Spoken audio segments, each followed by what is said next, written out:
All right, I thought I would talk about a couple of topics today that sort of match up, but it's just a general sort of ethos to a Christian and civilized, but very masculine, manly kind of Giga Chad almost, properly Giga Chad in the good sense, not just like LARPing.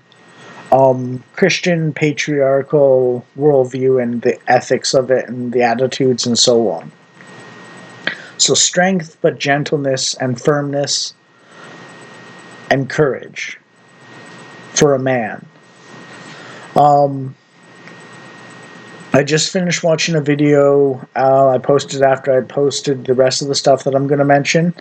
Um, and the video in question is why every person God ever prepared for greatness disappeared into the wilderness first by God Built, the YouTube channel.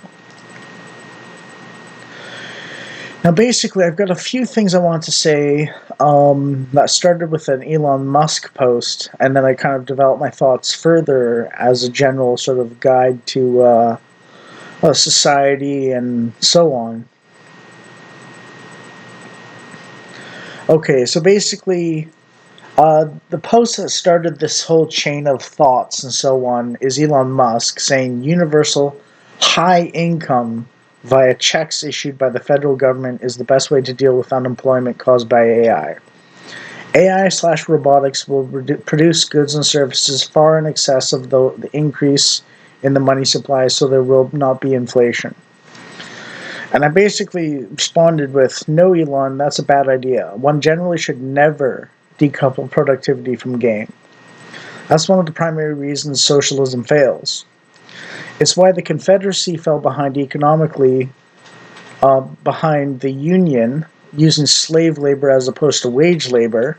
Like, literally, its productive power was less than the Union's because productivity wasn't tied to gain. It was decoupled, where the Confederate slave masters were lazy, essentially, compared to industrious. And also the reason why Britain's industrial revolution wasn't other places' industrial revolution, and they were behind Britain. And Britain was the primary powerhouse of industry, like America is today. And the head and tip of the spear of development and wealth and prosperity and so on. And yes, this is in fact despite income inequality and so on. And I'll get into some of the other aspects like Amazon warehouses and the horrors of that, or at least the unfairness of that, with some other comments and parameters to this Christian patriarchy, masculine, gentle, firm, courageous, strong kind of approach. But I'm just going to run by it over time as I develop my thoughts, essentially. The only thing I stand by in regards to wealth redistribution by the state really is a basic welfare system, which ironically, if you don't decouple productivity from gain in general society, for the vast majority of people, actually pays better than all the left socialism attempts of like increasing like the percent of taxes and stuff. Welfare should be comfy-ish, but less than minimum wage typically. And there shouldn't be so many people on welfare.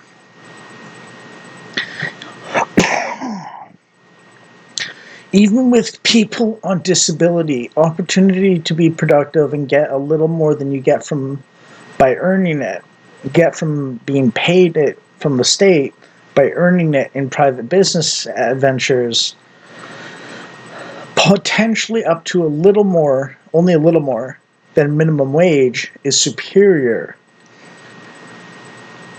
So you get paid less than minimum wage on disability, and you get paid less than disability on welfare. However, at least disability should have the option to earn enough to be slightly more than minimum wage if you're working.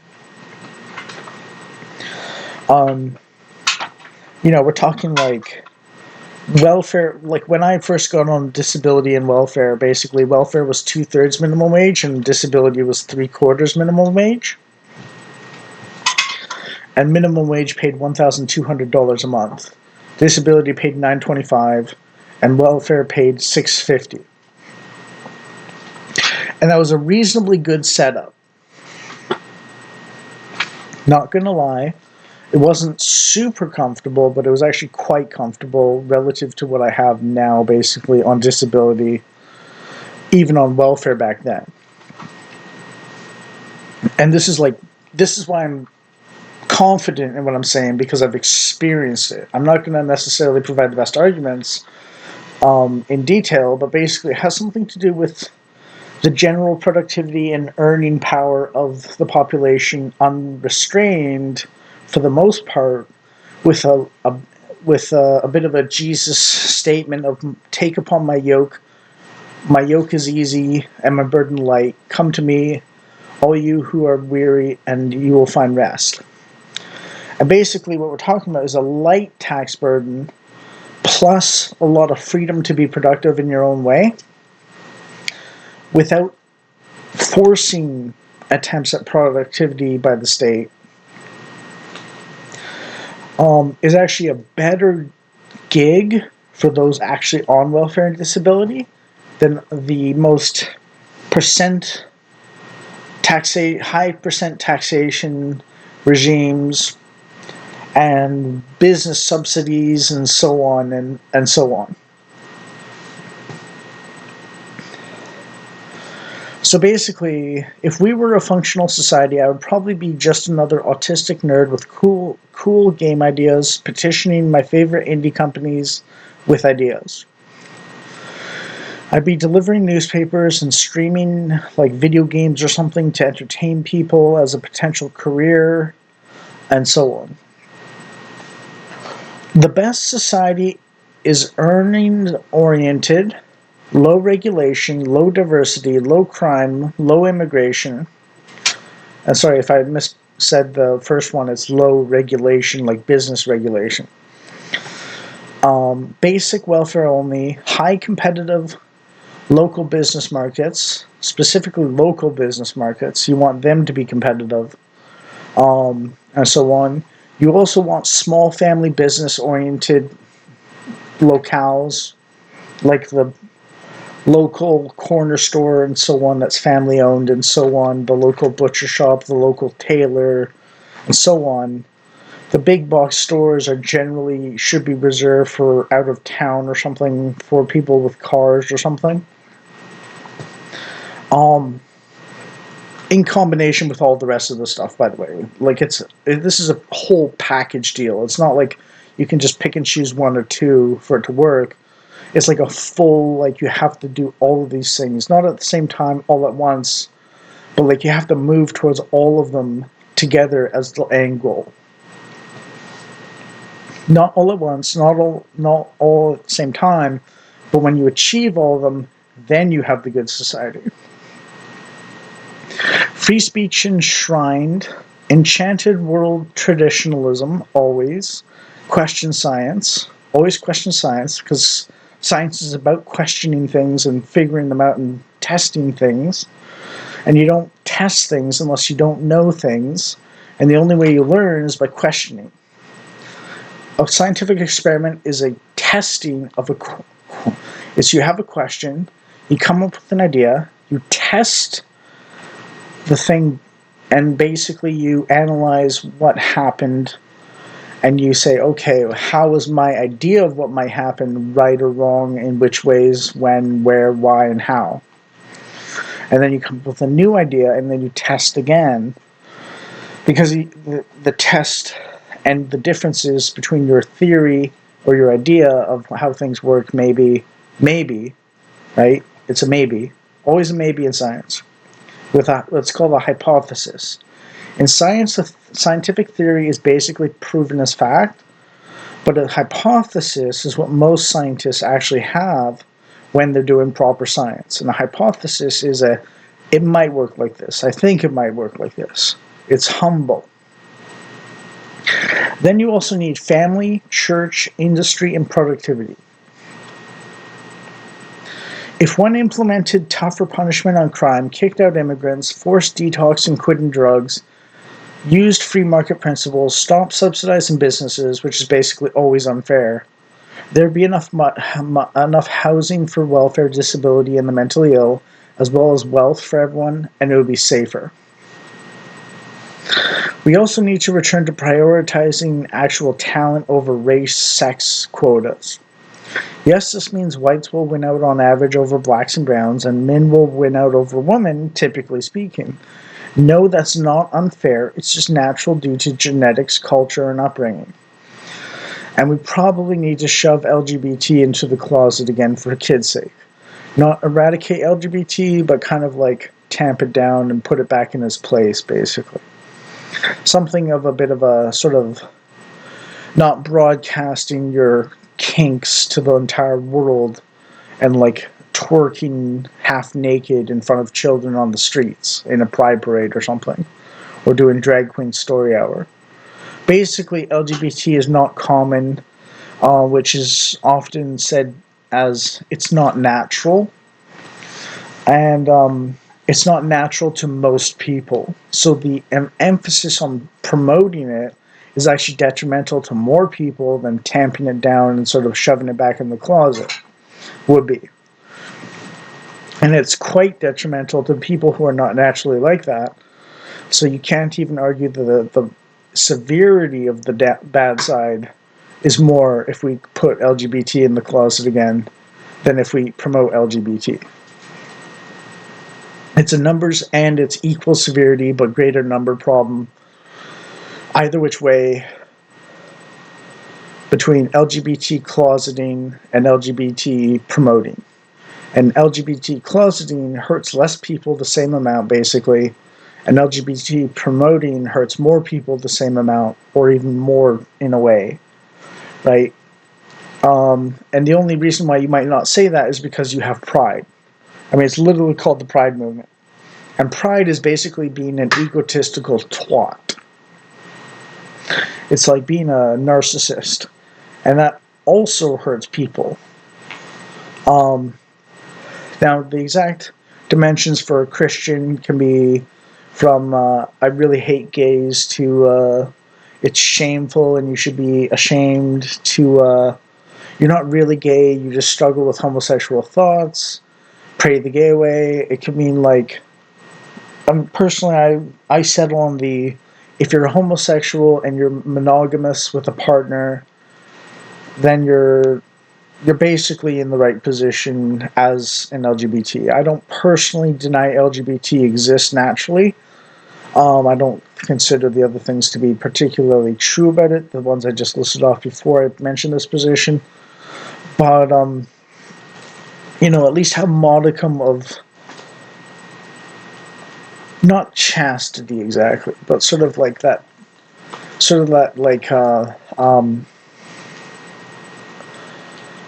decency, let's say, right?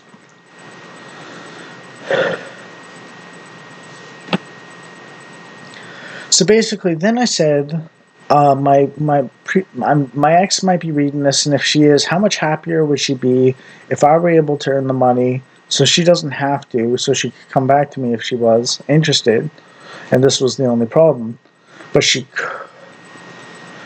could, by working from home as a co-host or on her own channel, secure her own income as well as what I provide for her. She doesn't have to earn, but she can, and she's free to focus on kids primarily. That's patriarchy.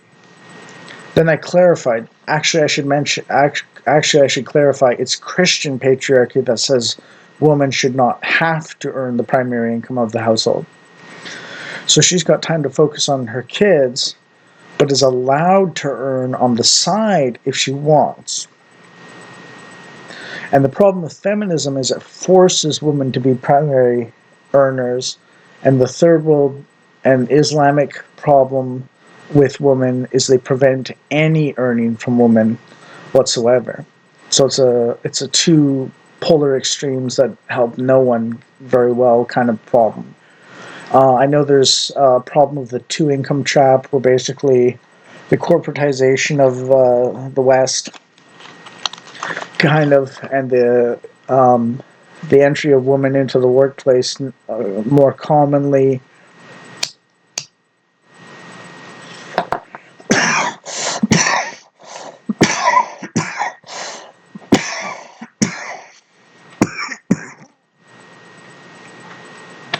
Um,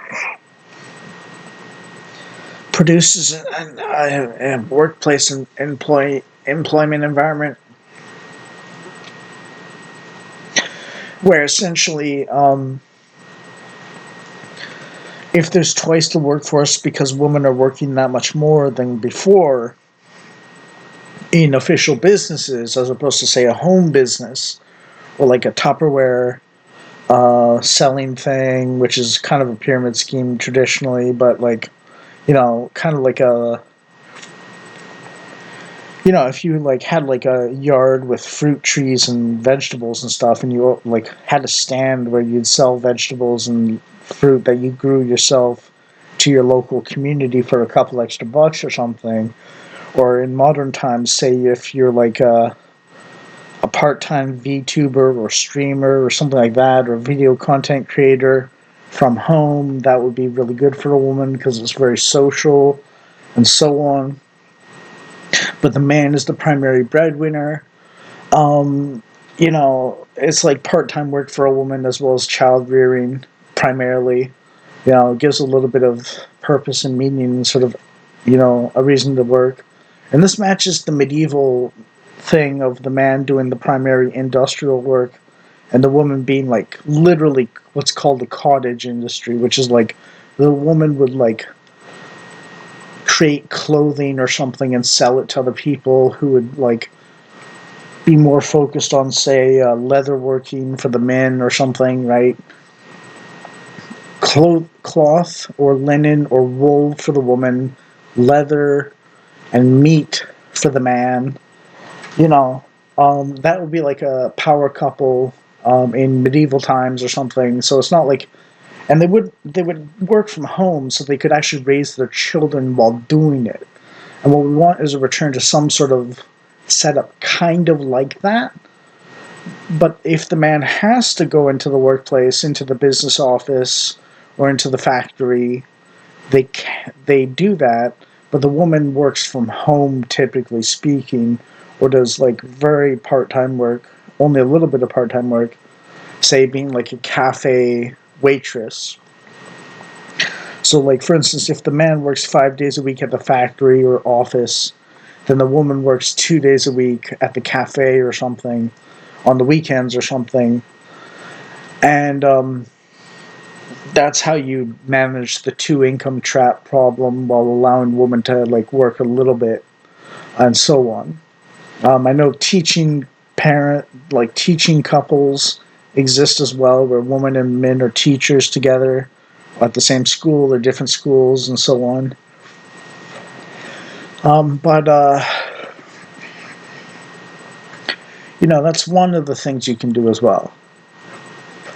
So, what I say, then I carry on. Men are naturally predisposed to want to do the actual necessary work of hard tasks and built mentally from genetics to be self sacrificial to the entire family and society or their comrades, like their friends and their colleagues and work and stuff like that.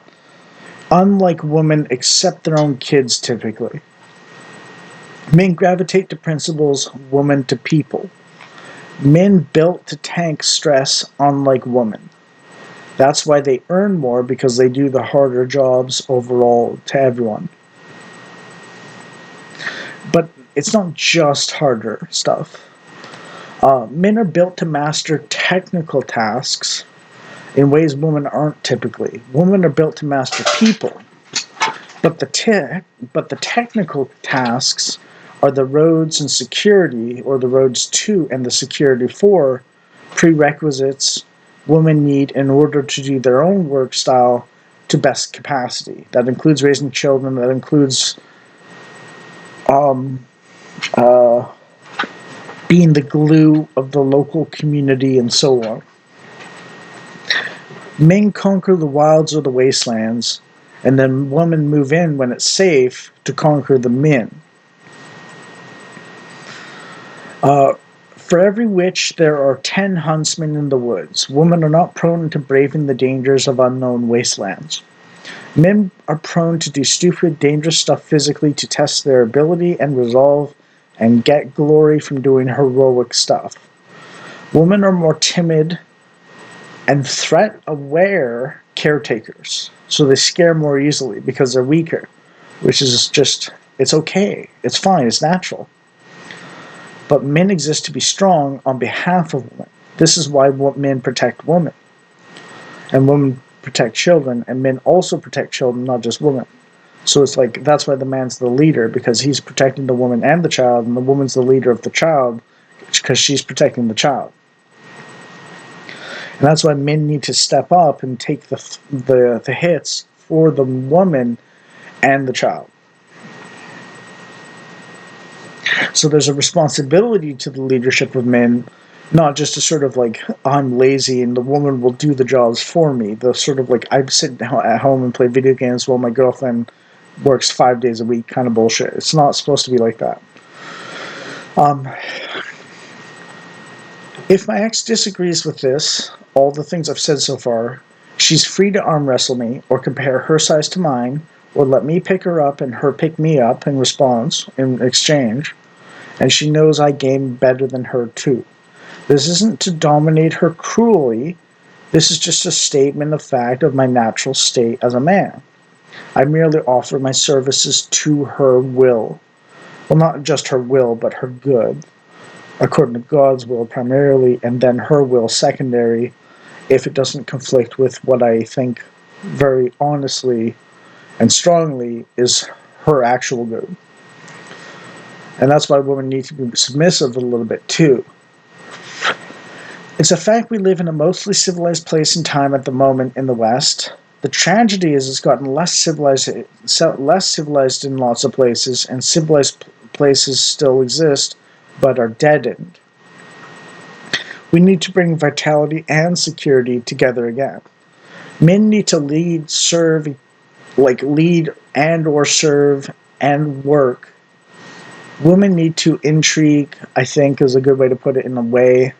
I'm not sure about, it's a bit negative, but in conjunction with the rest of the stuff. Intrigue, collaborate, socialize. I'm operating on 3 suppositions. My ex is shit testing me, my ex is engaging my development, and my ex is learning from me to her benefit.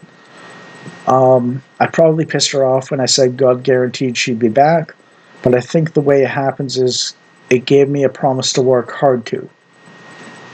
And then we get into the very Christian-oriented stuff here, which is a set of tenets and principles that I've learned over the years the hard way. Not that I have my ex-girlfriend back, that's why I'm saying she's my ex, but I was promised from a friend who told me my ex's name, like full name, way before I ever met her, when she was like 4 years old, that she was going to be my future wife after a period of testing and after a breakup. And it's only because my friend told me about her that I even bothered to be with her in the first place. So it's kind of like, I'll get into some of that stuff. Or like, I'll explain that part in like 2 sentences in a second. Things I learned as God's chosen. 1. Destiny is a promised path you still have to walk. What God destines you still choose. It's very confusing, but that's how it works, and that's my explanation for the promise of my ex and so on. The exact road there is unknown, but the destination is known in prophecy, when it's prophesied.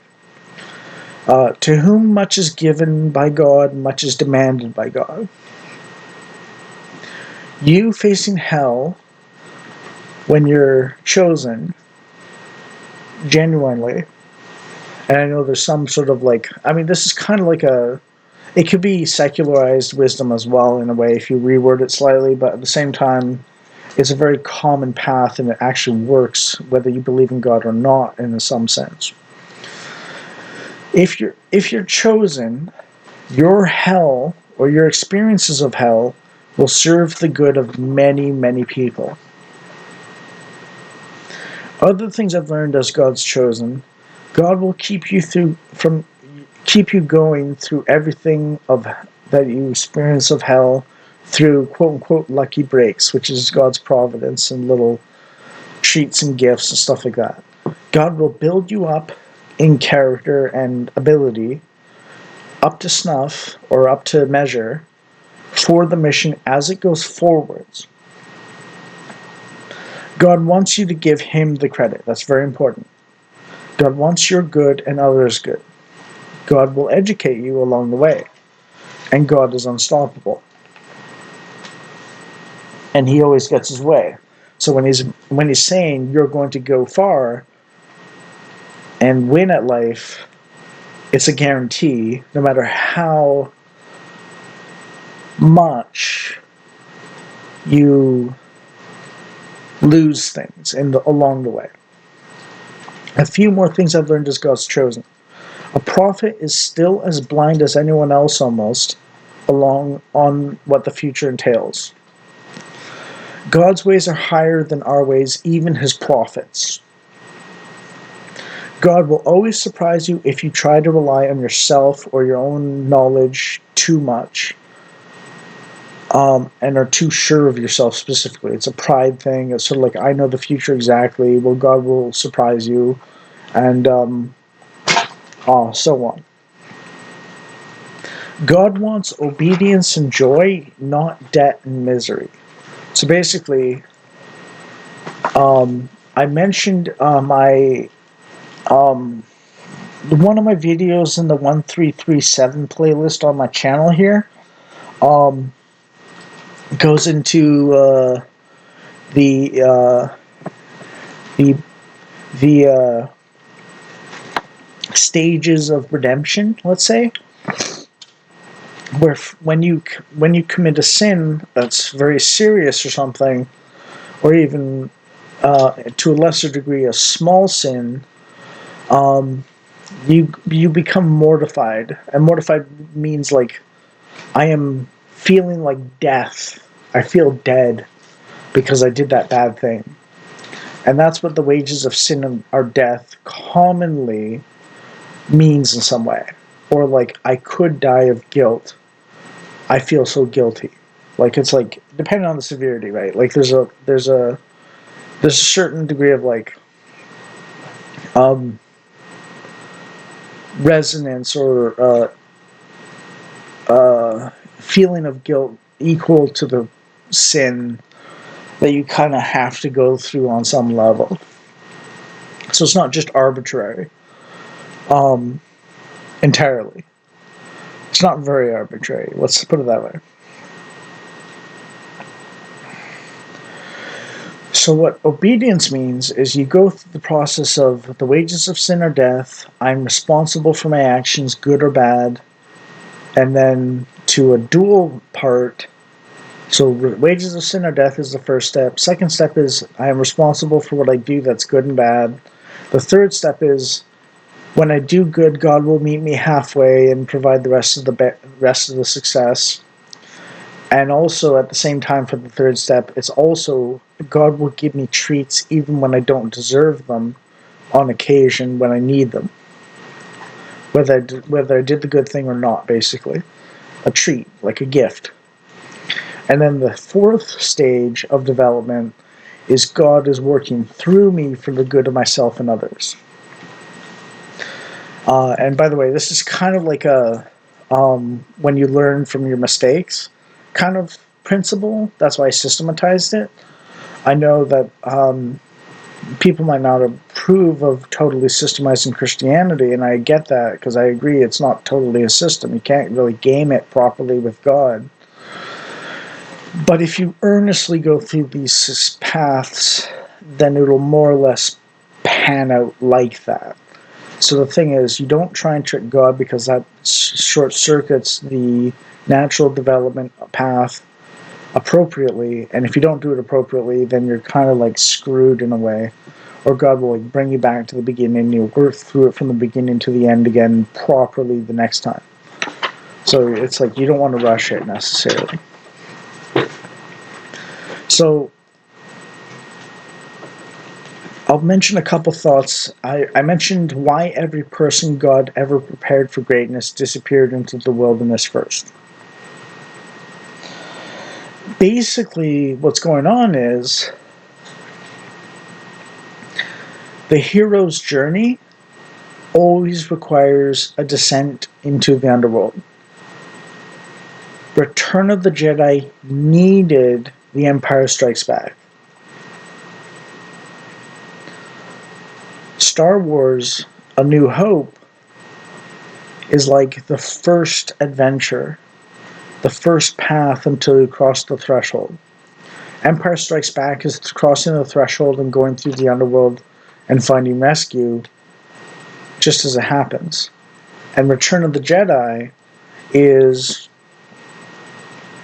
the I can't remember what it's called, reconciliation with the Father and the Mother and the divine apotheosis or theosis or something. I can't remember exactly. The merging of the understanding or merging of paradox and opposites or something. I can't remember exactly what it's called. But it's the last third of the hero's journey, basically. The hero's journey is 3 parts. It's the first adventures, and it's kind of like a typical, like, just sort of romp. There's danger, but there's success, and you win in the end, and so on. And it's like, okay, I succeeded to a degree.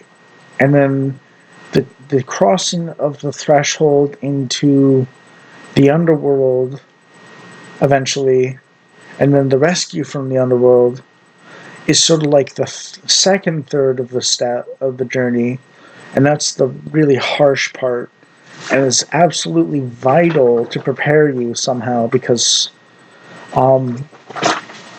it's a very masculine experience, which is why the female girl boss heroes don't work, because no one's willing to actually put them in the mold of a proper hero journey. Because people don't like to see women suffer, and part of what makes a man a hero, what makes a man properly and a hero properly, in the typical sense of the big sense, is you undergo huge suffering with purpose. Even if you lose your sense of purpose, there is a purpose to it, essentially. So you can see it as hopeless, you can see it as purposelessness, you can see it as dead inside, you can see it as just abomination.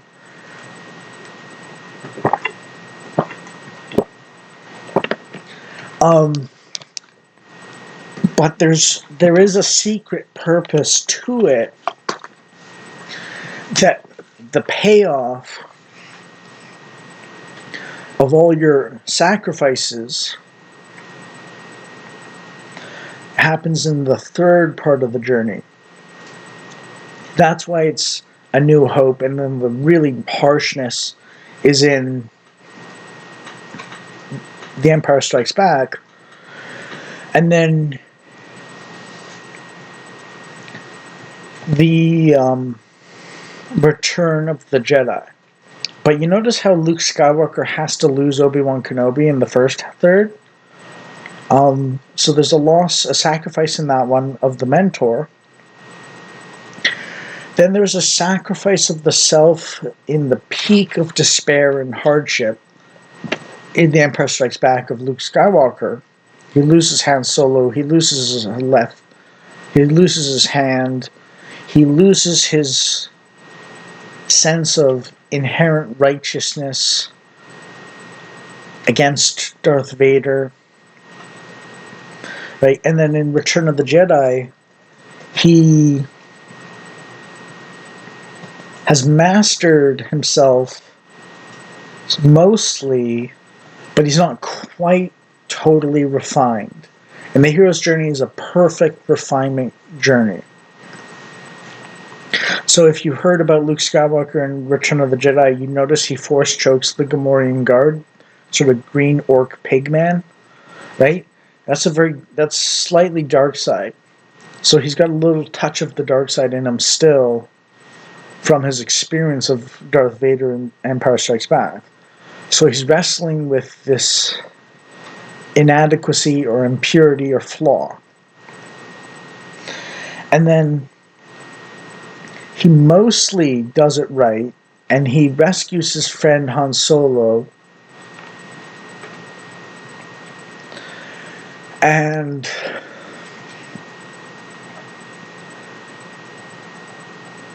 that enables the rebels to win the Battle of Endor. Because if you think about it, his going to the Emperor Palpatine and Darth Vader himself isn't like necessary in the typical sense for the rebels to win at Endor. Like, they could have destroyed Palpatine and Darth Vader anyways, probably, almost. I mean, there's some logic that says he was compromising the mission by not turning himself in and so on, because Darth Vader could sense him. But what I want to point out is that Luke Skywalker is now more mature from his hardships in The Empire Strikes Back and his own lack of self-righteousness. And while he's wrestling with the dark side a little bit in the beginning, he starts to make more moves towards self-sacrifice that he's capable of enduring. Like turning himself into turning himself in for Darth Vader to capture. So that Darth Vader doesn't sense where Luke Skywalker is and compromise the rebels' mission to destroy the shield generator. And that's a move to maturity. And then he talks to Darth Vader and tries to convert him to the light side of the Force again and so on. And then he wrestles with the dark side again very strongly when Darth Vader taunts him and says he'll turn Luke's sister, Leia, to the dark side. And then he gets really upset and angry and then cuts off Vader's hand and nearly kills him after striking at the Emperor that Darth Vader blocks. So that taunt revealed an open wound in Luke's fears and so on. And then he nearly lost himself by acting on it. And then what happens is he then makes the ultimate sacrifice where he says, I'm not going to do it the dark side way, I'm going to do it the light side way, which is very counterintuitive. However, for a proper Christian, when you're chosen by God, that is exactly the way you do it. You trust in God, not your own power. And if God exists, then God will provide you the victory through your submission to God, not acting on your own power, no matter how much it makes sense in the usual sense. And what happens is he throws away his lightsaber, Luke Skywalker does, and then Palpatine starts to torture him to death. And Vader says, wait a minute, the reason I turned to the dark side is because of my family, and now the dark side is attacking my family. I am a man. I defend my wife and kids. I am going to protect my son from the man that turned me to the dark side. It's a full family loyalty. God loves his sons and daughters. God loves his children. Turn from tolerating evil against them to acting fully to destroy the evil threat to his children. And it's his power that destroys Palpatine, and it's God's power that destroys Satan or the demons in your life and so on, at any given moment, basically. Or at least at the end of a journey, of hero's journey especially. And then Luke Skywalker has the talk with Vader, removes his mask. Vader says, thank you, you saved me in the end. Vader dies. Luke burns his corpse on a funeral pyre. And then they have a party. There's a galactic celebration because the Empire is now mostly defeated. Liberty is returning, freedom's returning, prosperity is returning, fairness is returning, and so on. Right? All the good things are beginning to happen again, basically, or promise to happen again, and they're actually showing up now.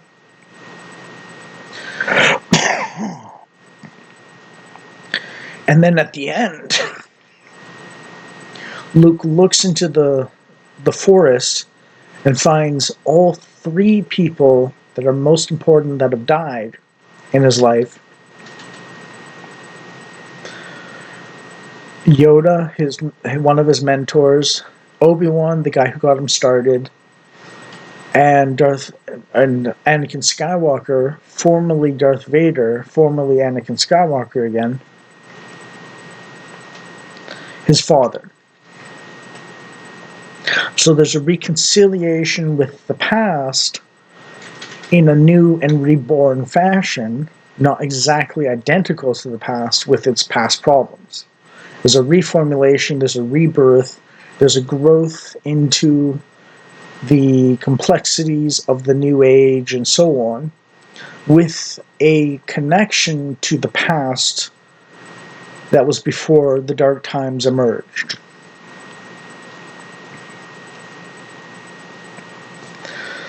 And what I'm describing here is essentially what I'm pretty sure, I'm not 100%, but I'm reasonably faithful to it, that God is preparing me in the wilderness with these lessons to come into the rebirth of civilization and its vitality and fairness and decency and security and prosperity and liberty and so on in this moment of wilderness and poverty and sort of a little bit of hardship and even neuroticism, like being neurotic and living rough and so on. And I'm not saying like this is exactly like my glorious future necessarily. I'm not saying I'm going to be like the most influential person on earth, but like one of the things I was trying to do was like formulate an answer to the Dark Ages and collapse of civilization we've kind of been going through. And I think my story's tied up with the efforts to prevent the collapse and then sort of alleviate the biggest problems of the collapse and then sort of like try and rebirth civilization after the collapse is arrested or slowed down and so on to counteract the collapse into a new future of promise and so on. So my future might be very decent, but you see the thing is, it's like on the one hand,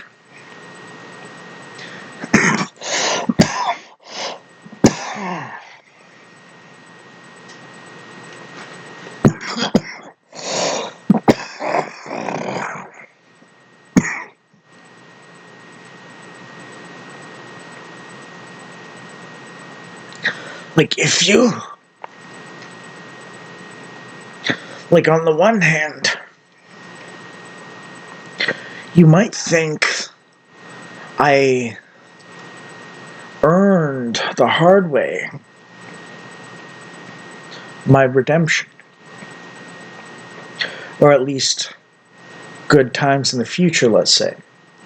On the other hand, you might say God was the only one who gave anything. Both are valid in a certain lens, but there's another way to approach it, which is God is ultimately responsible for my redemption and glory in the future if I get it. But that's why I said God predestines the path, but you have to walk forwards along it. You have to put an effort, but God's the one that wins it for you is the right way to approach it. It's counterintuitive, but I'm guessing my life is going to be a testimony to what I've been talking about as an example at some point. It's certainly a promising hope. I know it's a little, I know it might sound a little egotistical in the sense, it's like, oh, you think you're chosen by God, and so on. But like, what I want to say is,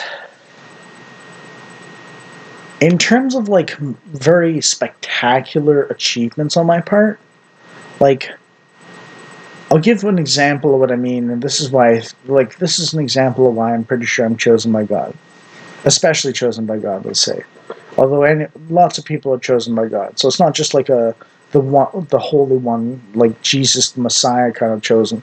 It's more like in the sense of like a saint is just a repentant sinner kind of sense. Although I think I'm chosen in between the Messiah and just a repentant sinner. Um, uh, which is the only reason why I'm able to do this, because God like helped me along the way to do it, right? But it's all God in the end, because God's the source of all good things. But like in a certain sense, you could say God like laid the path for me to walk. So I'm not just being egotistical. I'm saying there's like a slightly potentially influential individual that I am, maybe in some way, sort of secret way. I have reason to believe this, but I don't want to like dox the person I might be influential with, who's influential themselves in wider society. Um, but I did approach them and like spam them with knowledge and ideas and concepts and stuff like that, and I think I caught their attention big time. But like, you know, that was way back, um, and I think it's continuing. I think the relationship is good, but um, um, it's hard work. Let's put it that way. But my learning the good knowledge is derived from God teaching me. Um, so I'm kind of like, even if I say I'm slightly above just an repentant sinner, it's not like I'm like the Messiah. But I don't want to say I'm the Messiah. Um, I might just be very helpful in wider society through my influential person that I'm influencing. But it's not like I'm like they hang on my every word. I when I approached them specifically because they had a mind of their own and they had their own opinions and they could judge for themselves what to think. And I also told them to analyze me to understand the thoughts and processes of the leftist prone individuals and so on. So this is because I was somewhat leftist at the time, but I wasn't like I was kind of like worried because like the Occupy movement got spoiled by the communists and like turned into wokeism in general. And I was like, wow, that's really bad. It's dysfunctional. It's like actually kind of evil in a way. And then the corporations took on the communist woke stuff to shield themselves from responsibility and accountability in wider society and so on. Basically, a sort of distract all the people that would keep you honest so that you can do dirty work, dirty deeds, and subterfuge and sneaky bad actions and like all the bad business practices that are profitable if you get away with them. Sort of trying to make crime pay, make it pay to do crime, kind of corporation stuff. Um, and so I noticed that, and I was like trying to warn this guy about it. Um, and and so on. And that's like how it got started, basically. And then I was talking about the dark ages that I was afraid were coming because I kind of predicted some of the stuff ahead of time, and some of it kind of came about because of the Occupy movement and what I learned from watching that implode, and so on. Um, but also, I had a good education with lots of history and like mythology and like a very brilliant father who's technically gifted at like all sorts of technical tasks. Just my like I have the same IQ as my father almost, or like about the same. And he's like 140 IQ. And it's like okay, you know. Um, He's good at like programming, mechanics, electrical, plumbing, carpentry, woodworking, metalworking, um, architecture, calculus. He can do all those things really well. He probably knows like 8 to 10 programming languages over his lifetime. It's like crazy what he's doing. Um, but my gift is more in the meta principles or metaphysics, sort of meta level analysis of complex things and pulling from the absolute chaos some workable concepts that someone else then finalizes and refines into a singular viewpoint. That's like my gift, sort of. I can't really do the refinement myself necessarily that well.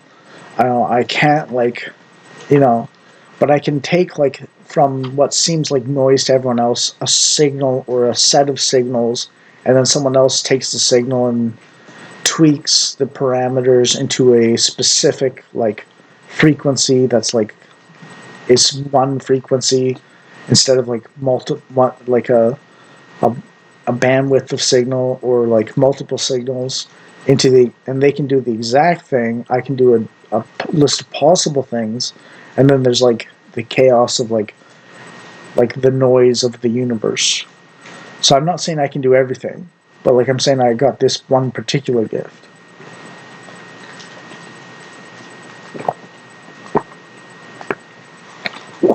That's why I'm big on philosophy, faith, politics, and culture, because that's like my area of expertise, and I know a little bit of history and so on.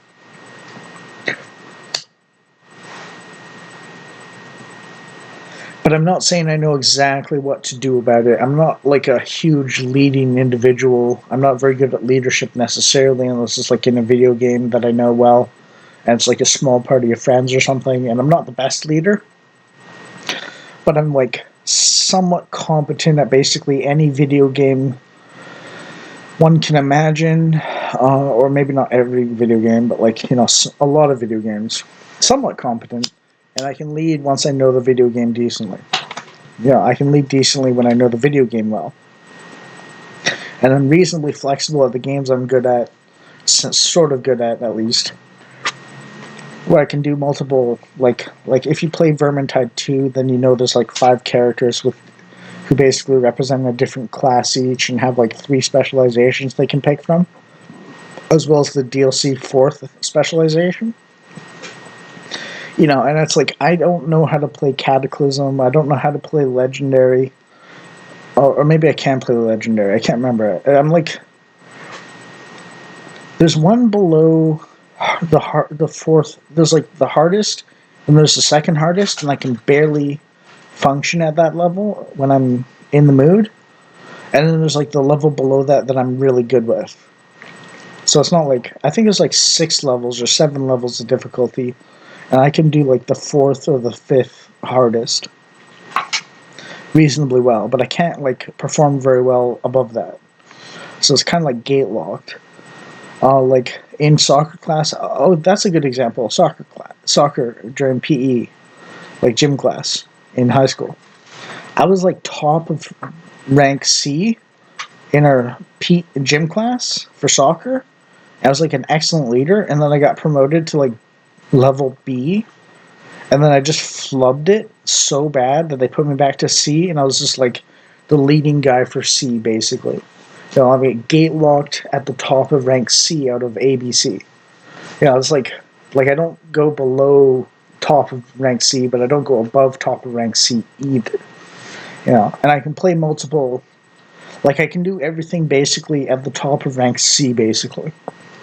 Like I'm very flexible and strong when it comes to a basic functionality at like whatever it takes, whatever you have to do in something, and so on. And I got like top, like for like an example is I'm top 25% like back when I was playing Return to Castle Wolfenstein when it first came out, I'm like top 25% of like the player base consistently, but like I wouldn't get to like top 10%, typically speaking. I might luck out one day when I'm playing, but like I won't get there very often. But I'm like always at least top 25% or below a little bit.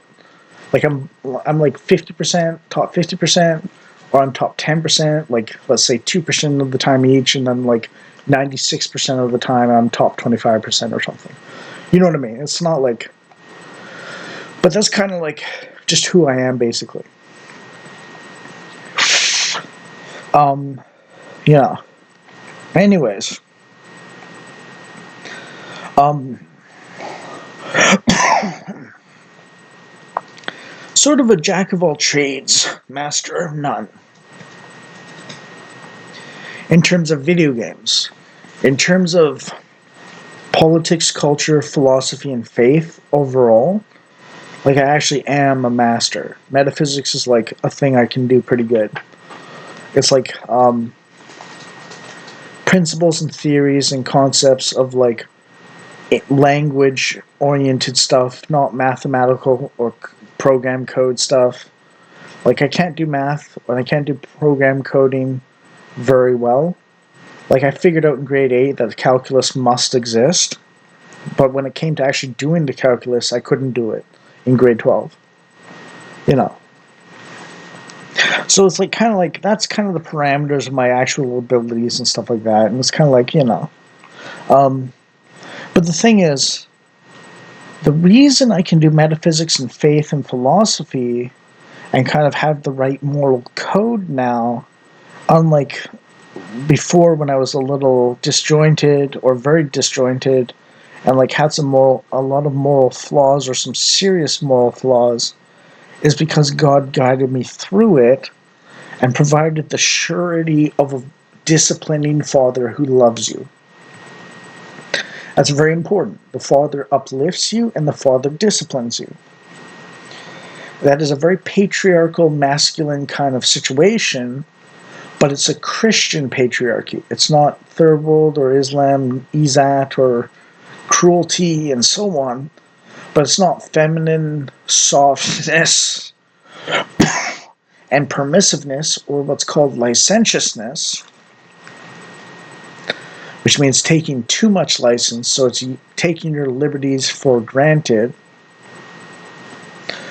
God molded me directly, as far as I can tell, which is the chosen part, into learning these things that I otherwise would not have learned on my own. So it's not me saying like God chose me and I'm just perfect because of it. I'm saying God's molding me in the way that he wants me to be because he chose me. And it's not my virtue that caused him to choose me. He chose me to give me his virtue. I needed him to give me his virtue, and he gave it to me. It's not I was great and then he made me better. It's that I was suffering and debased and ignoble or not noble somewhat. I had a few gifts given to him. God gives many people some sort of gift of some sort. So it's not like you're totally born without any capacity. In the usual sense, if you don't believe in God. Like there are things that God will give you that are just natural to you in some way. Like it's what's called a natural gift or something. God will give those. But to really elevate you to the point where you're actually doing really good, God is definitely necessary even then, even if you get a bunch of gifts naturally, so to speak. Those are gifts from God. God will also gift you to rise you up. His guidance and tutoring and education and disciplining and so on to get you from natural gifts only to champion of God with all the success you could want.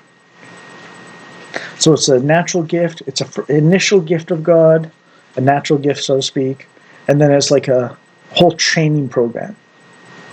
Right? So like Luke Skywalker needed Obi-Wan Kenobi, Yoda, he needed to face Darth Vader, he needed to face Palpatine, and so on. But he had Han Solo, he had Leia, he had Chewie, he had R2D2, he had C3PO, he had Obi-Wan Kenobi, he had Yoda, right? Like he had all this help, but he also had a natural birth, right?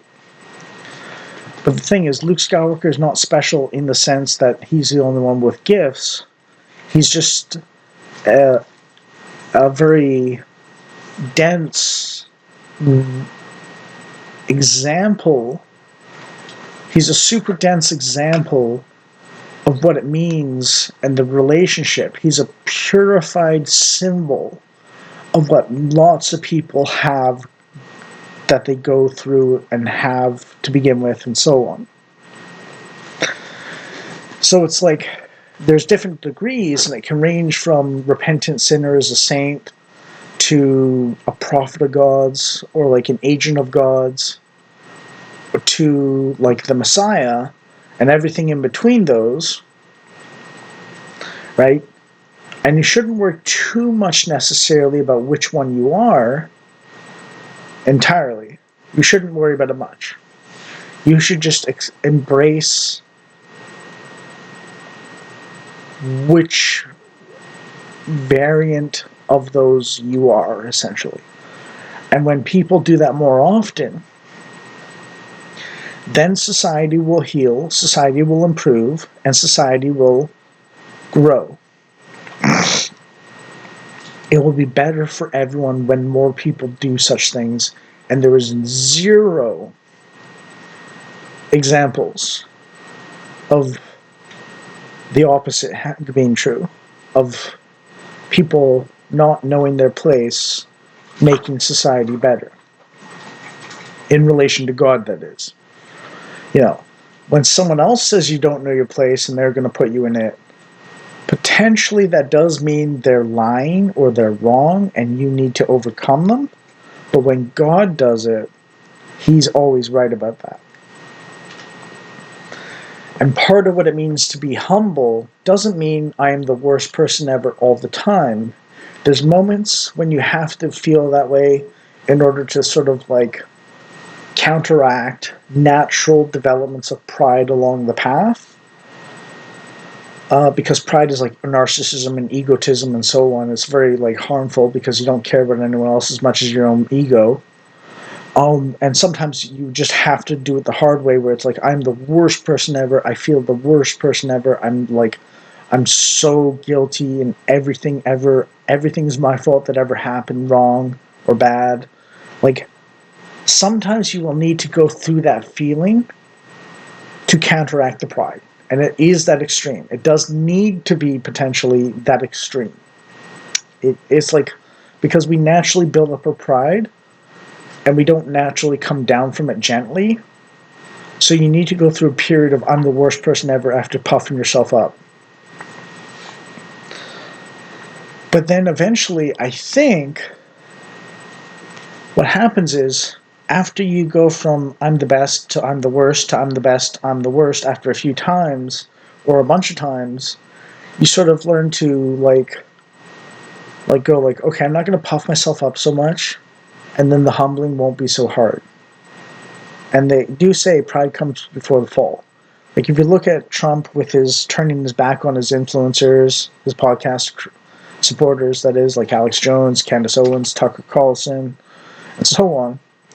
And then you look at him suddenly posting as well the whole him as Jesus healing the sick person thing, alienating the Christians, right?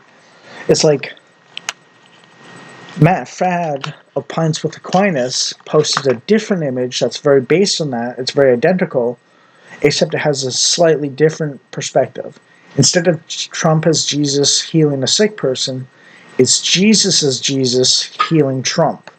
Exactly the same image almost, except like the face is different on the healer and the healed.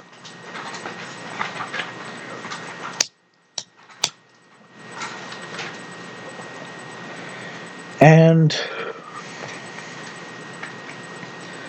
so what that means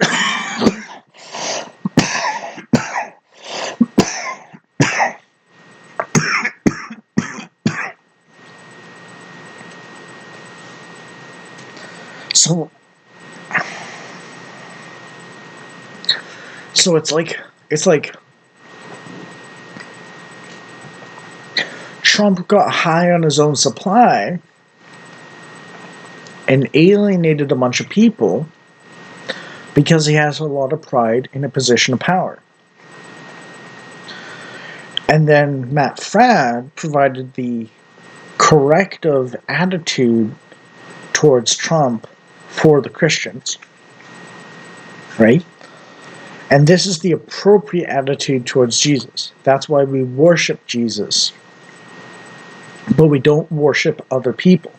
We might love them. We might think they're very good. We might think they deserve our loyalty as people, if not everything they do. But we don't think everything they do is literally perfect.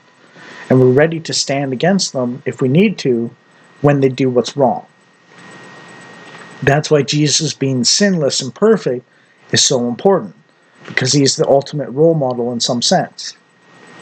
And this is sort of a Jordan Peterson approach. But basically,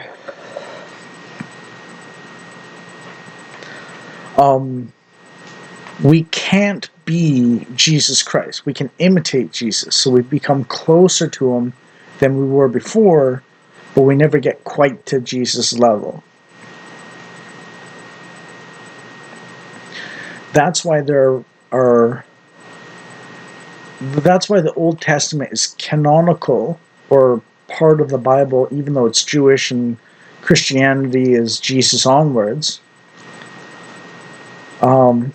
Because the Old Testament is part of the lead up to Jesus, and it's an example of people who have some sort of good qualities and some sort of bad qualities, so that you can sort of like wrestle with being more like Jesus, but also having like sort of an understanding that you will have flaws, and you can also have good qualities as well, and like learning from the previous lead up to Jesus the sorts of qualities you can have that are good, and the qualities you can have that are bad, and the problems they'll cause if they're bad, and the things you'll do for people that are good.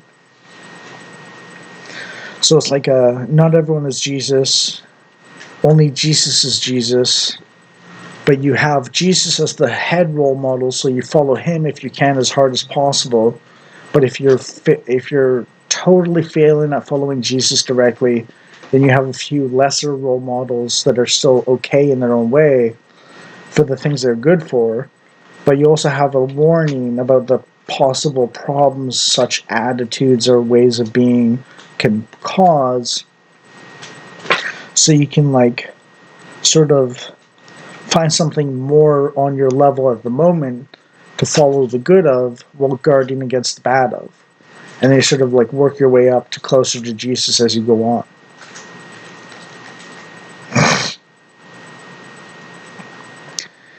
Yeah.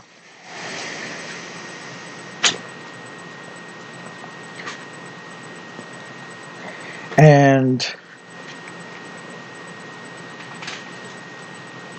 it's a lifelong journey. You're not going to be perfect from day one. You're not going to be perfect at the end. You'll be made perfect after you pass from this world or life. Yeah. But the path to improvement is there. You sort of chase perfection, but you don't expect to get it. But you don't chase perfection by trying to be the best you can think of, in a sense, so much. You think about it a little bit, how you can improve, and then you try and improve that way. But like you also study the people that came before who were chosen by God, which is what the Bible's about. And you say like, okay, well, I was thinking of doing this, but it seems like there's a warning about that kind of behavior and the problems it causes if you do it that way in, like, say, Isaac or Jacob, right? Or Joseph, or like Moses, or like Abraham, right? Like, you know, so you're like, okay, maybe I shouldn't go completely in that direction like I thought I should at first, because I'm learning from someone who went through it already and that happened. That was bad. But also you can kind of look at them and go like, okay, I was thinking of like two different ways of going and they're the opposite. And then you look at the person who went through it before, and you're like, okay, well, that's the way they went. That was good. And that was one of the things I was thinking of already. And then, like, it's like, okay, I'll try it that way. I'll guard against the bad thing that they did, and I'll do it the way they did that was good. Because I was thinking of doing it that way already, but I also had the opposite idea. And, like, I'm going to follow the guy who did it before, and this is what he got, and just guard against the worst aspects of how he went about it. You know? So it's like tradition, it's like embodiment, it's ancestral knowledge, it's like wisdom of the ages, and so on.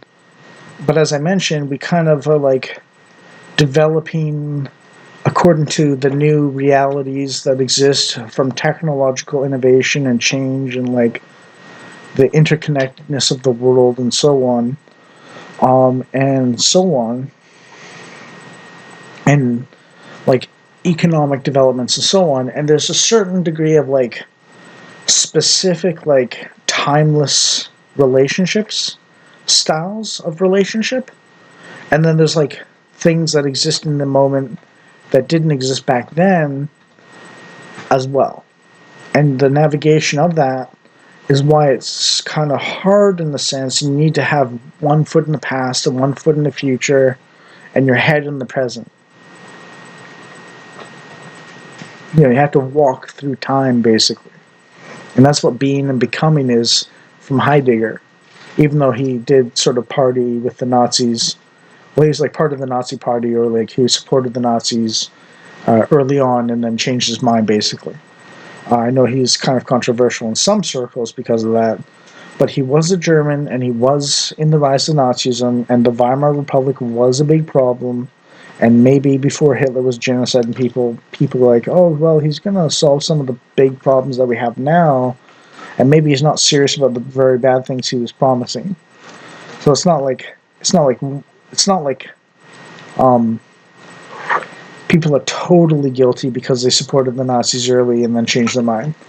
It's like kind of like, well, they were kind of dumb, but they were like trying to be good people, you know. And like there were problems that came before the Nazis, and the Nazis did kind of solve some of them, but they also like introduced worse problems. Yeah, and that's why you have to be humble and careful and follow God specifically, because the Nazis were socialists and they were pagan or occultist or like very secular minded in a sense, where in a sense like if you it's sort of like if you don't believe in God, then the state becomes God in your actual treatment of the state. And if you treat God as God, then the state is just the state. But if you don't believe in God, then you treat God as the state as God. Yeah. So it was like which one is above which, the state or God? And you have to put God above the state. Now, my personal belief is that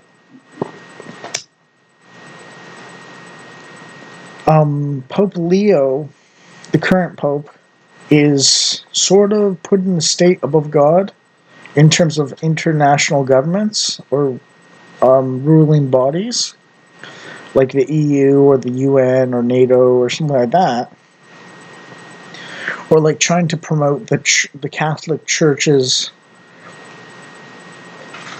hegemony over Western politics, or woke ideology above Western nations' well-being politically. So he's politically intertwined. And that's one of the problems of the popes historically, is they tried to govern society in politics through their own authority. And what you need to learn about the Bible is it's a very widespread, comprehensive puzzle box almost of wise and deep learning through the ages from many sources that develop on top of each other historically. That's why they say don't change the Bible, don't remove from the Bible, don't add to the Bible. Because it's a masterclass development that is very comprehensive to the timeless aspects of humanity on some level.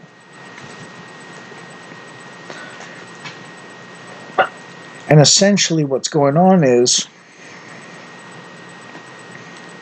the Bible is basically complete. It's the bedrock foundational text of why Western civilization, or what historically is called Christendom, as in a Christian civilization, the West, succeeded. And it's not just like, it's not like,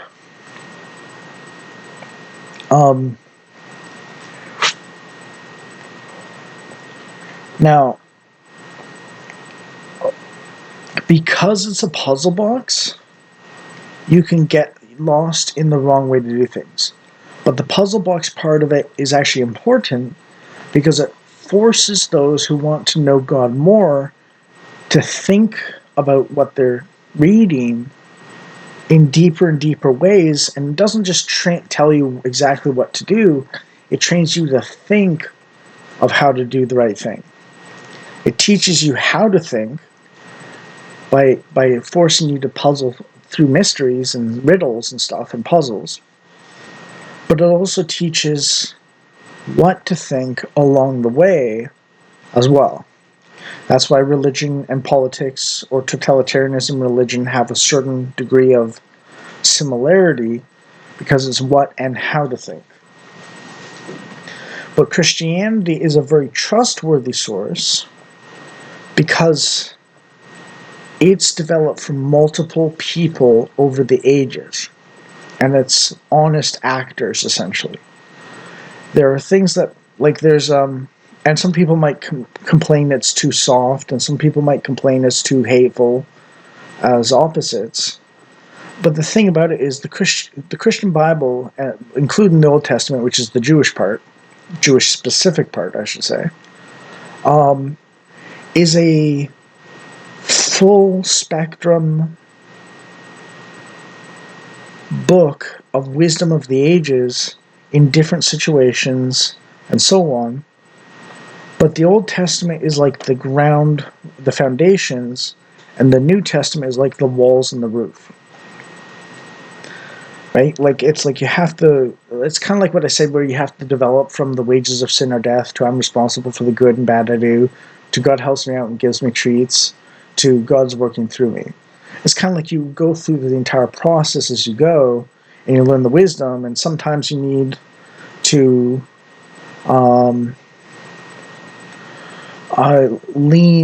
learn specifically from the foundational part, or you need to learn from the walls and the roof part, and so on. In different situations. So, like, if like a civilization is degraded to the point that it's just chaos, the Old Testament is a very good teacher. But if the civilization is reasonably civilized and it's just lost its way partially, then the New Testament is also a good teacher. And you need to, and the thing about chaos and dark ages and collapse of civilization is they sort of forget the foundations for the meta. Well, the meta in gameplay or video games is like in a competitive PvP game or something, like multiplayer deathmatch or something, or like strategy games or something like that. The meta strategy is like the on average best in all situations, like just one best strategy ever. What happens is people focus on the one best strategy, and then they lose sight of the foundations of the game, mechanics and so on. And this works for civilizations too. And then, like, it's like having no ground under your walls and roof. What happens? It would just fall down. You know what I mean? Like, if an earthquake shattered the foundations, the walls and roof would collapse. That's what an earthquake does.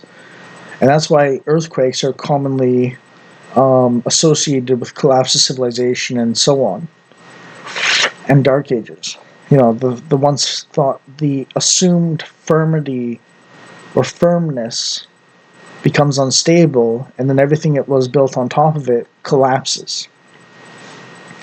That's one of the reasons why we have to return to basics, sometimes and get it from the ground up again so that we can build again a nice house from rubble.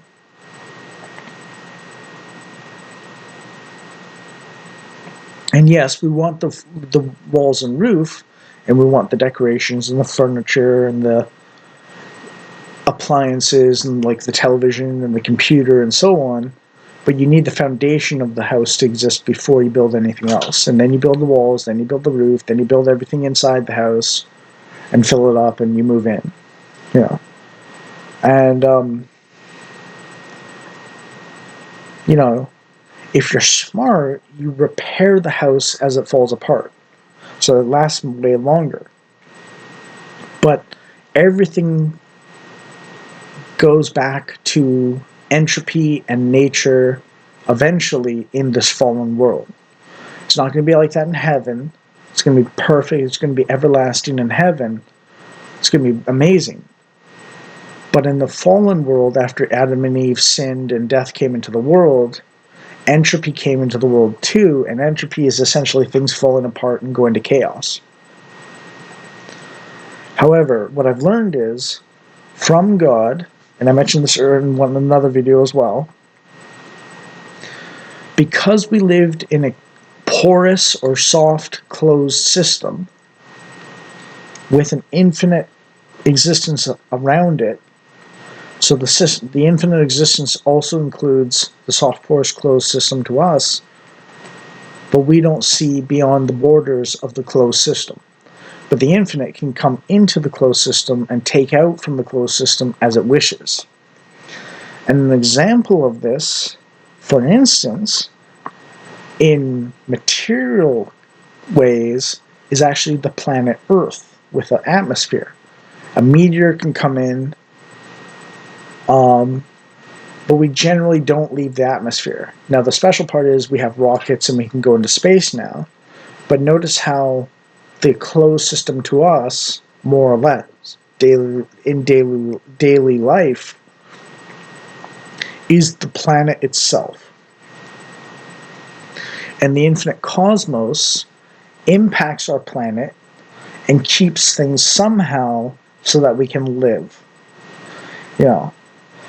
And what the lesson is that because we live within the infinite in a system that's closed in our case, in our vision of it, is God doesn't expect us to know everything. He doesn't expect us to infinitely pull threads into oblivion. He expects us to hit a wall eventually in our understanding of things to some extent, and then move on to a new domain or something like that, and so on. But he provides the framework by which we can survive and thrive even in the closed system, more or less, in our view of it. That's why both are important. If you have just a closed system, no matter how good you are, everything's going to fall to chaos no matter what. If you have just an infinite system, then you pull away at threads until it dwindles into beyond your knowledge, and you're still on the hook for understanding everything beyond that. So it's like no good. So we have a closed system in our vision of it, but it's actually impacted by the infinite. And what that means is entropy is not the only state of affairs. Chaos, because of the way the infinite impacts the closed system, chaos gives rise to order, not just order falling into chaos. It's not just entropy. Anyways, that's that's a very long video. But I hope anyone that watches this fully gets a lot of value out of it. I'm not sure what I'm going to call this after all. Maybe I'll change it to, well, I think I'll call it the manly Christian the manly Christian ethos or something, like ethics. Ethos, as in principles.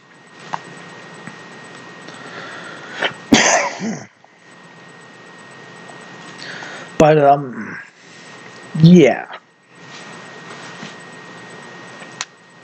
This is wild. I didn't think it would take an hour and a half to make this video.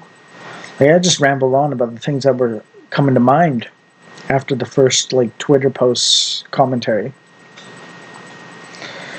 But this is like a full theological lesson, I suppose. So enjoy. I hope you appreciated it if you watched to the end, and I hope it's helpful even if you didn't watch to the end. I'm pretty sure it's a useful commentary and so on. I'll just add one more thing, which is maybe for some of these things you don't need to believe in God, like as a person necessarily, but you have to like come up with like principles separately that aren't explained by a singular situation. So it's not like fully integrated. But you can theoretically come up with the principles on your own and have higher loyalties like love, truth, goodness, which aren't material. They're not material things, but they exist as like a spiritual or essence-oriented thing, even if you can't measure them. But you consider them real. Christianity just proposes that it's centralized into a person and source of existence kind of thing as like the coup de grace, the finishing touch. That's why you can't have fullness without Christianity, but you can get some of it without like believing in God as an existing entity. And that's why that's why the fullness is in Christ. That's why Christianity is the most true religion, and why Christianity is better than secularism, because it doesn't have the coup de grace finishing touch, and so on. Another way of putting it is that civilization is like an arch, where essentially you have like virtues and Aristotle virtues and like philosophy and so on, and then you have like culture and politics and so on the other side, and then like the belief in God is sort of like the capstone to the right one. Other arches begin to exist, but they don't have a uniting factor that keeps them stable. But Christianity does, where you have Aristotle's virtues and belief in, like, let's say, something like karma in a way, or a fuller appreciation of like the cosmic order. Sort of faith and philosophy on one side, and then culture and politics on the other. And what happens is the belief in God as a person and Jesus Christ specifically as the Messiah and God as God the Son is like the capstone. So you can build a wall on top of the arch properly. And a capstone, basically what happens is you build an arch of like philosophy and faith, which is like a pillar of stones, and then you build another pillar of stones, and that's culture and politics. And then what happens is you start to put stones in a way that meet as you build them up into the middle, with like one stone in the middle that keeps the two pillars from falling in on each other. That's called a capstone, and it basically keeps the archway stable. You look at it's also, it might be not, I can't remember if it's a keystone. I think it's a capstone. But basically it's the middle stone at the top of an arch that keeps the two columns or pillars from falling in on each other. And what happens is that allows you to build a wall with a gate in it to the city of God properly, and it's all coherent. So you have your wall that protects the city of God, but you also have the proper gate that can open or close as needed properly to let the right people in or keep the wrong people out, essentially. And I know after everything I've said, I don't want you to think it's like totally malevolent towards the people that don't belong or something like that, or you should like shun them completely all the time, no matter how decent they are or something like that.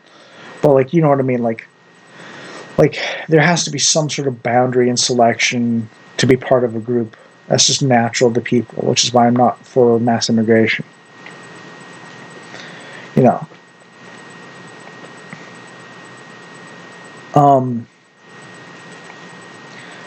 You should not necessarily be too strict, but you shouldn't be totally boundaryless either. We need personal boundaries, for instance, but we also let people into our lives at our discretion and associate. Oh, and free association is another thing I should have mentioned as the best society thing. Free association is very important.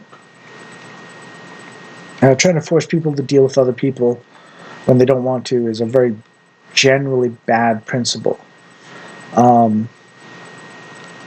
Generally speaking. Not always. Sometimes someone has to deal with someone else in order to fix the other person or be fixed themselves, and so on. But one should be very careful about that and limited, generally speaking. So yeah.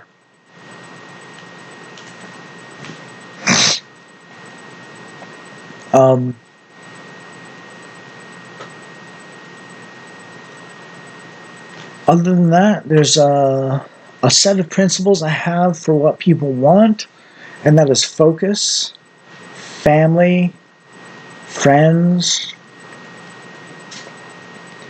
fame, fortune, fun,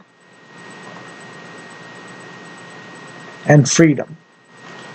Or purpose, legacy, like family, legacy. Actually, no. Fame is legacy. Wife and children, let's say. Camaraderie for friends. Prosperity for fortune. Legacy for fame. Purpose for focus, by the way. Liberty for freedom.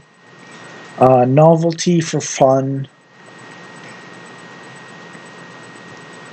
Maybe framework or foundation for stability. Right? Like you have a little bit of like all of these things.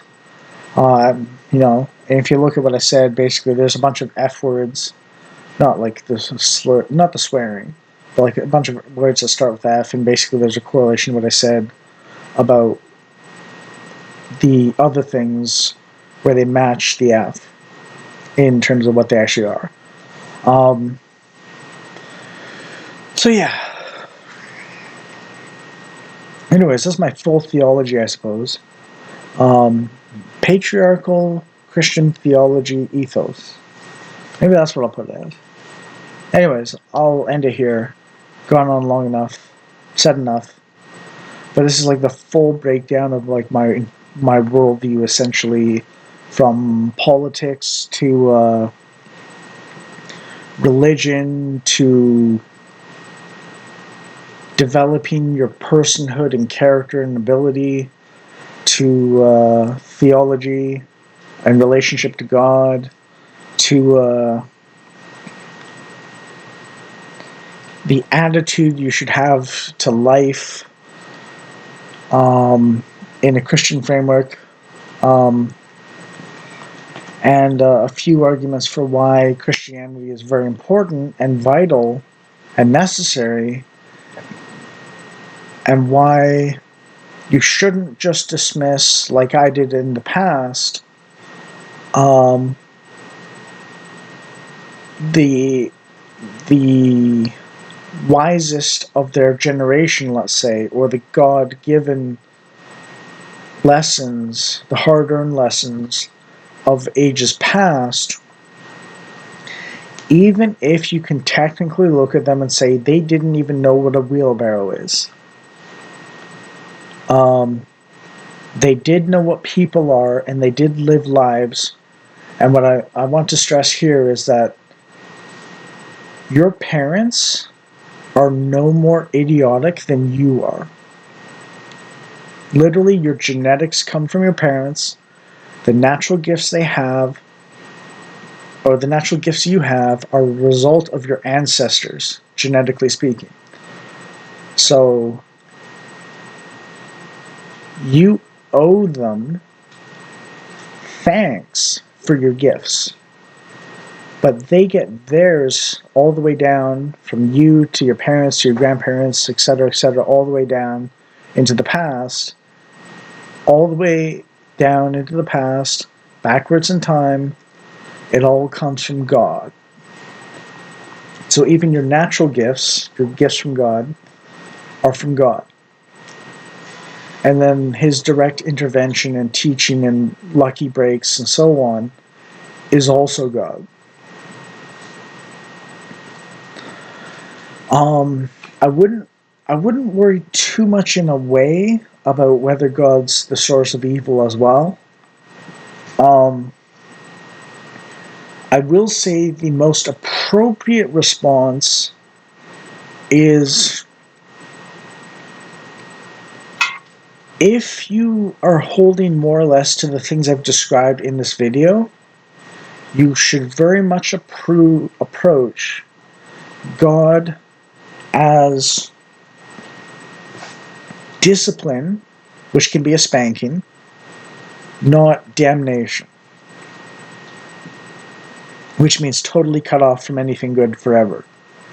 Right? Like it should be like a spanking, not a disowning, and thrown onto the streets to fend for yourself forever.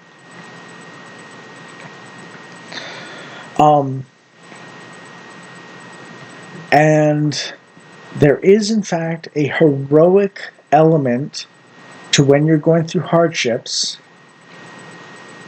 And sometimes this can be a bit prideful, genuinely, and sometimes it can feel a bit off or LARPy or something like that. But there is actually a redeeming element to it as well, and a heroic element to essentially taking your problems in life as boot camp for the next stage of life, preparation for the next stage of life, as a bit of a challenging lesson to get you better so you can succeed later in life better. A sort of optimistic but not totally naive, aware, alert, present in the moment's difficulties, with hope to the future element that's important in life to be well off and to be healthy and happy and so on, even through hardships. The worry people have, and I've had this myself, is that you're just being naive and you're doomed, so you might as well stay as secure as possible. And there is a necessary element to guarding yourself.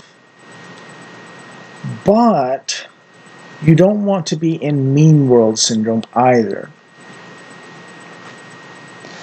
So it's sort of like the phrase, hope for the best, expect the worst, or hope for the best and prepare for the worst. Right? And then what that means is you're open to succeeding better, but you're also ready, if you fail, to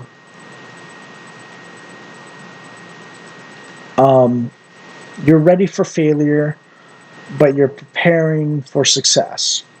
That's the way to put it. And trusting in God that He will give you, when it's necessary, everything you need. And by need, I don't mean just like the bare minimum, like bread and water or something like that. But what you need to be better off and better for other people and so on.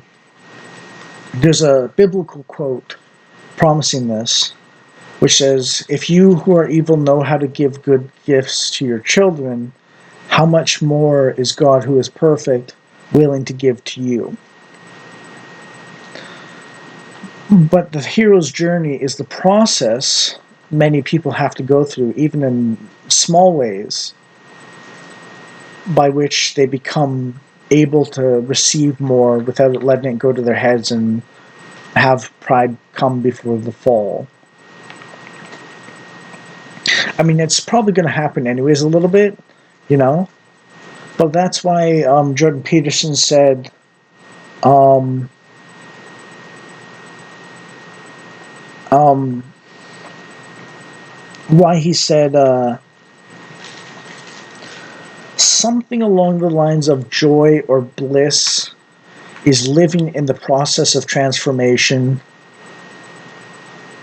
itself through all the individual cycles of the Wheel of Fortune, which is the rise, being on top, falling, being on bottom, rise again.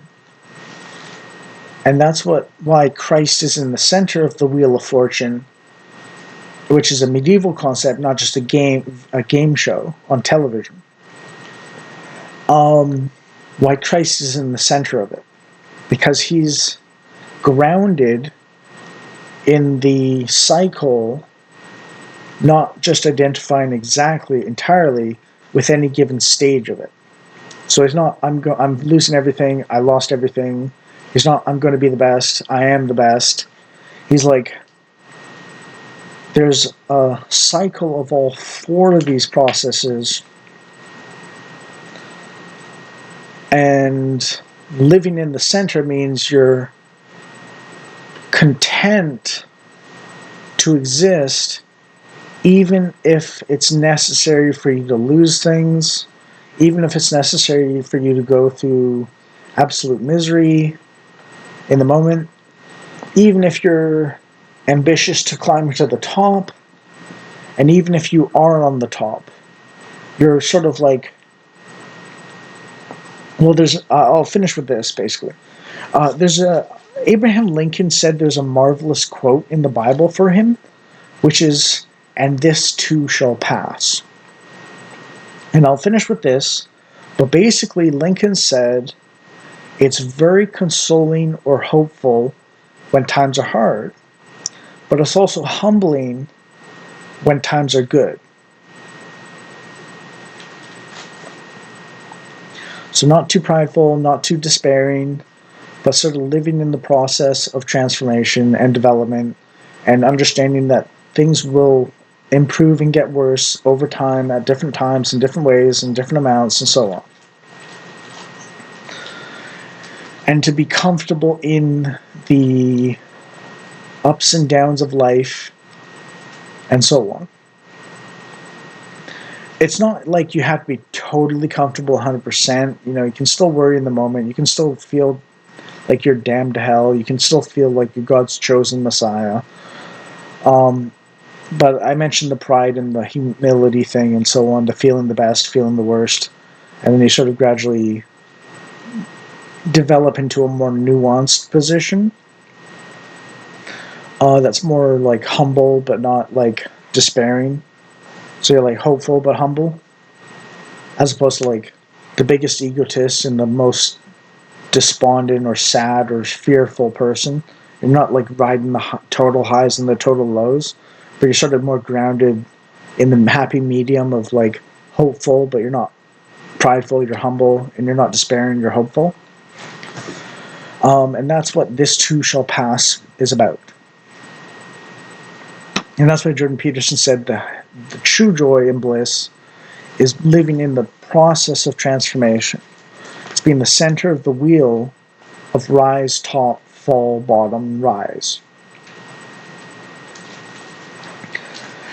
Okay, now I'm done. Enjoy. Hope you enjoyed, hope you learned, hope you got something valuable. But this is like a total theology of like your relation to God and society and so on. It started as a 10-minute commentary, actually, but I was I was inspired, let's say,